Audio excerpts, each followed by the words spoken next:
Got some great salty old My lines. dad was a traveling salesman for many years, and he would come home and he would come up with these different expressions. You know, a lot of times on the movies you're shooting, you know, the writer's written a line, but it's pretty cliched, and you want to find a different way to say it. When I was doing True Lies, for example, I'm doing the scene where I'm driving the Corvette and I'm trying to sell Arnold the Corvette, and I was supposed to be talking about Jamie Lee Curtis. I was supposed to be talking about her breast, and I don't know that this is her husband I'm talking to. Right. And so Jim Cameron said, well, come up with something here. And I remembered a line my dad used to say, so I said, what if I say, her breasts make me want to stand up and bawl for buttermilk? And you ever use this on the ladies, my friend?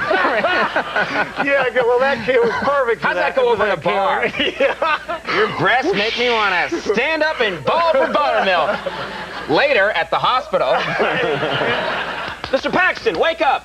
But he's always come up with these things, and I'd say, what does that mean? He said, I don't know. My dad would say, I don't know, but I heard it, and it kind of stuck with me. Is there a line that your dad has that you've never used in a movie, but you've wanted to use it? Yeah, he said one the other day. He said, you see that guy over there? He's richer than 6 feet up a bull's ass. I don't know where he comes up with these things. That is rich. The most famous one of all, though, is in Weird Science. How does that one work exactly? Do I want to know? No. Something in my brain says, move on. Okay. But something else says, no, dwell. Let's dwell a minute. No. Let's dwell. But your dad actually, not an actor. Not an actor. But somehow he got a part in this movie that you did. A Simple Plan. A Simple Plan.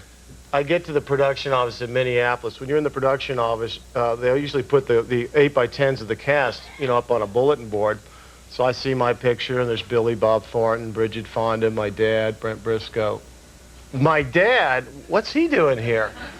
Apparently, my dad had written Sam Raimi, the director, a letter, a very flattering letter, and requested if he could do a small part in the film, and the director gave him the job. And he didn't even tell you he was going to be doing this? No, he kept asking me, when's the new script coming in? I didn't know what that meant. Right. But, you know, they should have not I knew it didn't bode well. They should have not told you.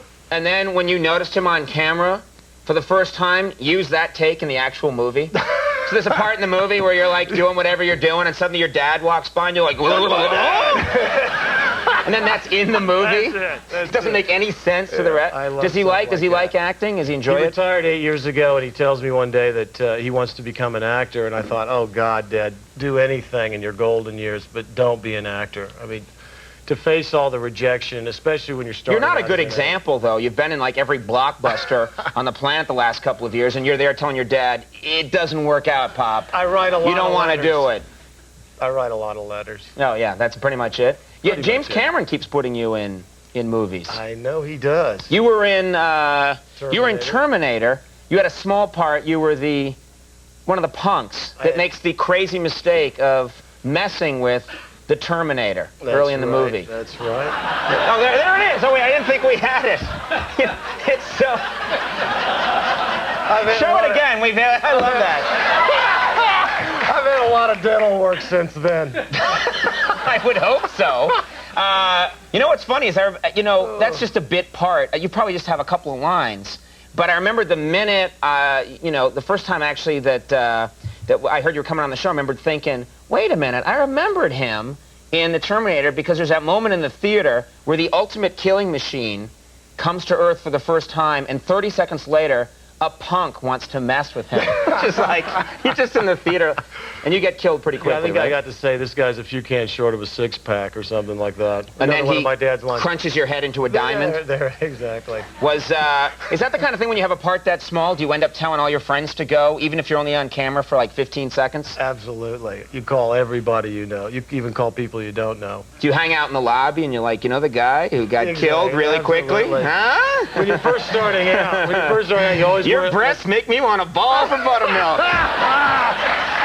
This creep. Oh, this is the character. I know. It's not you. Well, Mighty Joe Young opens Christmas Day, and A Simple Plan, which I've heard great things about, is at theaters right now, so go out and check it out. Bill, it's always fun having you on the show. Thank you for doing it. Bill Paxton, everybody. Elijah Wood coming up. We'll take a break.